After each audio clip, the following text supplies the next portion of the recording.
Jadi di seri kali ini kita akan belajar mengenai web development ya.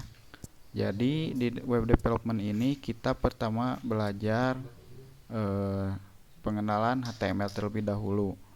Nah, jadi sebelum lebih jauhnya kita akan belajar yang namanya HTML. Dari pengenalan ini nantinya juga akan belajar bagian apa itu front end, apa itu back end, sehingga kita bisa mengetahuinya. Nah, kita langsung saja ke materinya. Apa sih itu HTML? Jadi HTML ini singkatan dari Hypertext Markup Language. Nah, jadi si HTML ini biasanya digunakan sebagai struktur pada website. Jadi kalau di manusia itu HTML itu sebagai kerangkanya. Kalau diibaratkan sebagai rumah, HTML ini menjadi struktur atau pondasi rumah itu sendiri. Nah, jadi HTML ini digunakan untuk membangun sebuah halaman website yang dimana nantinya akan bisa menampilkan informasi-informasi berbentuk teks ataupun gambar, video, atau gabungan dari hal-hal tersebut. Nah, kita beralih ke sejarah HTML. Nah, jadi HTML ini diciptakan oleh seorang yang bernama Tim Berners-Lee. Nah, HTML ini diciptakan pada tahun 1989. Nah, beliau ini merupakan ahli fisika di Swiss. Nah, pada waktu itu beliau berpikir bagaimana sih supaya bisa menampilkan suatu informasi di internet. Nah, kemudian beliau memiliki ide untuk membuat suatu sistem dari hypertext di dalam internet. Nah, maksudnya hypertext ini merupakan potongan-potongan teks ya, jadi bisa ditampilkan di internet. Nah, dia juga merupakan seorang penemu website pertama di dunia. Nah, untuk website pertamanya itu bisa kalian cek di info.cern.ch. Nah, kita lihat sama-sama ya di website tersebut. Kita masuk ke browser info.cern.ch. Nah, jadi ini merupakan homepage dari website pertama. Nah, di sini ya tampilannya memang untuk versi awal ya dari website sendiri ya seperti ini. Belum ada gambar, belum ada video atau bahkan suara. Bahkan desain juga belum ditemukan di sini. Kita hanya bisa memasukkan teks. Nah, kita lanjut.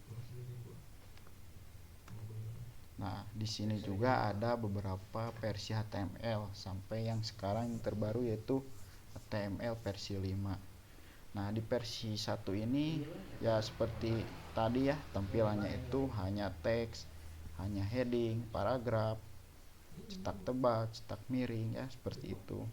Nah, kemudian dilanjutkan versi pembaruannya yaitu versi 2.0. Nah, di mana versi 2.0 ini strukturnya itu lebih tertata rapi dan mampu menampilkan sebuah form. Misalkan form nama, alamat, saran, kritik, dan lain sebagainya. Kemudian dilanjutkan juga versi terbarunya yaitu versi 3.0. Nah, di versi 3.0 ini kita bisa meletakkan tabel dan juga gambar. Nah, selanjutnya juga diperbaharui ke versi 3.2. Nah, di pembaruan ini HTML ini dulunya sering digunakan versi yang sangat banyak digunakan.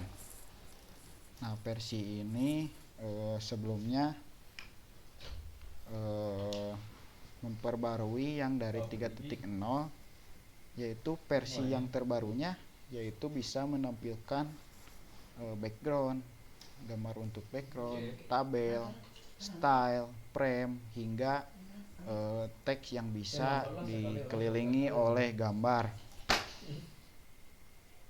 Nah, selanjutnya digunakan juga pembaruan selanjutnya yaitu versi 4.0. Nah, dibandingkan versi sebelumnya, versi ini banyak sekali perubahannya ya dari versi 3.2. Nah, jadi di sini sudah bisa menampilkan tabel, link, image, tag, meta, juga image maps. Nah, selanjutnya diperbarui lagi ke versi 4.1. Nah, di 4.1 ini hanya perubahan-perubahan kecil ya, ada perbaikan-perbaikan dari kesalahan yang sebelumnya. Selanjutnya yang sekarang banyak digunakan yaitu HTML versi 5. Nah, bisa dikatakan HTML versi 5 ini merupakan HTML yang paling canggih dan paling stabil. Nah, perbaruan ini diperkenalkan pada tahun 2009, tetapi kemudian dikembangkan oleh W3C pada tahun 2010. Nah, di HTML 5 ini menjadi sebuah dasar website yang menggabungkan antara HTML, CSS, dan juga JavaScript. Nah, jika dibandingkan dengan HTML 4, sudah pasti HTML 5 ini sudah lebih baik ya. Jadi HTML ini sudah lebih sederhana.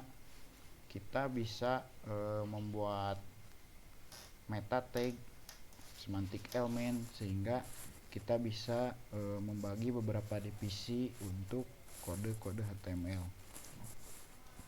Kita juga bisa menampilkan gambar-gambar 2 dimensi, memutar file multimedia, mengontrol form,